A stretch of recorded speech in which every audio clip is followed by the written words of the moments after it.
Bonjour et bienvenue sur la chaîne L'Actu du TA. On vous l'avait promis en mai dernier, c'est l'heure de faire un petit retour sur les travaux de la commission d'enquête sur les aides publiques aux grandes entreprises, pilotée par le sénateur communiste Fabien Gay. 6 mois de travail sur le mystère des aides publiques pour le sénateur Fabien Gay. C'est pas peu dire qu'il y a des choses à en dire, et on va regarder ça ensemble. Mais avant, on vous invite à vous abonner si ce n'est pas déjà fait, et à relayer nos contenus sur vos réseaux sociaux pour leur donner de la visibilité. Merci d'avance. Allez, on attaque.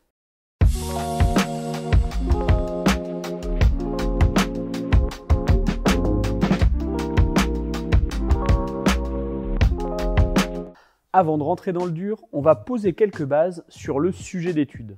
C'est toujours utile d'avoir un panorama de l'économie française entre micro-entreprises de moins de 10 salariés, PME entre 10 et 250 salariés, grandes entreprises de plus de 5000 salariés ou réalisant un chiffre d'affaires annuel de plus de 1,5 milliard.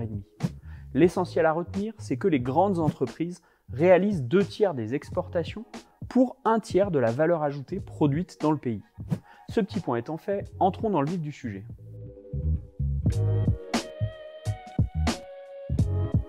La première chose qui m'a un peu stupéfait, c'est que l'État ne connaissait pas le montant. Jusqu'ici, personne n'était capable de chiffrer les sommes versées aux entreprises, ni les patrons. Il n'a pas été simple pour nous de définir ce qui était une aide publique et d'en faire l'inventaire, ce qui est révélateur d'un système complexe. Ni les services de Bercy. Il n'existe pas au sein de l'État un tableau, un macro-tableau avec toutes les aides aux entreprises. Vous avez bien entendu, dans un pays développé, pas moyen d'avoir des données fiables par le biais de l'appareil d'État sur les aides aux entreprises. Citation, « L'INSEE ne dispose pas de données ventilées sur l'ensemble des aides publiques aux entreprises. Aucun tableau de bord ne permet de connaître le montant des aides publiques octroyées aux grandes entreprises, car les obligations de transparence en vigueur sont parcellaires, de portée limitée et peu opérationnelles. » Face au refus du ministère de l'Économie de fournir un chiffrage précis, la commission a dû investiguer pour calculer de quoi on parle.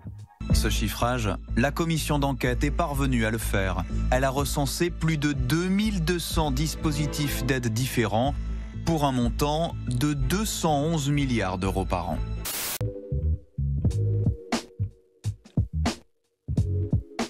Autre constat, si des contrôles sont bien effectués la plupart du temps par les administrations et agences d'État, moins par certaines régions.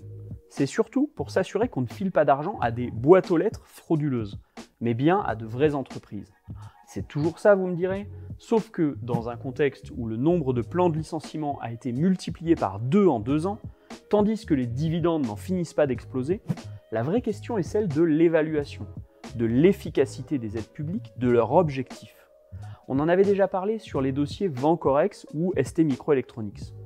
Autre exemple, ArcelorMittal, qui se contente d'épuiser l'outil de production en Europe sans y investir, comme nous l'expliquaient les camarades du Pas-de-Calais. En 2023, le groupe a touché 298 millions d'aides publiques, tout en distribuant près de 200 millions de dividendes à l'échelle mondiale. On peut donc dire que les impôts des Français payent les dividendes d'un patron indien pour qu'il laisse mourir l'appareil industriel en France. Pas mal, non? C'est Nicolas qui paye, mais n'en bénéficie pas. Au-delà des constats, la commission d'enquête démontre aussi qu'une autre politique est possible. À l'échelle d'une région, l'Occitanie et sa majorité rose-rouge-verte a instauré une obligation de maintien de l'activité et de l'emploi, sous peine de remboursement, sur les 5 années suivant le terme du projet financé par des fonds régionaux.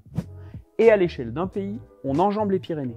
L'Espagne, elle aussi gouvernée par une coalition rose-rouge, a instauré une clause anti-délocalisation dans sa politique d'aide publique, avec obligation de remboursement en cas de non-respect.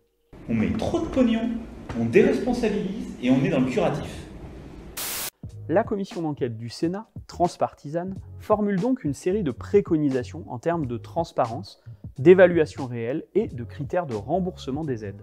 On a proposé pour la première fois le remboursement total des aides publiques sur 2 ans en cas de délocalisation partielle ou totale. Mais au-delà des dispositifs techniques, ces travaux révèlent en creux un sujet beaucoup plus fondamental. Qui doit diriger l'économie? Qui est légitime pour fixer les grandes orientations?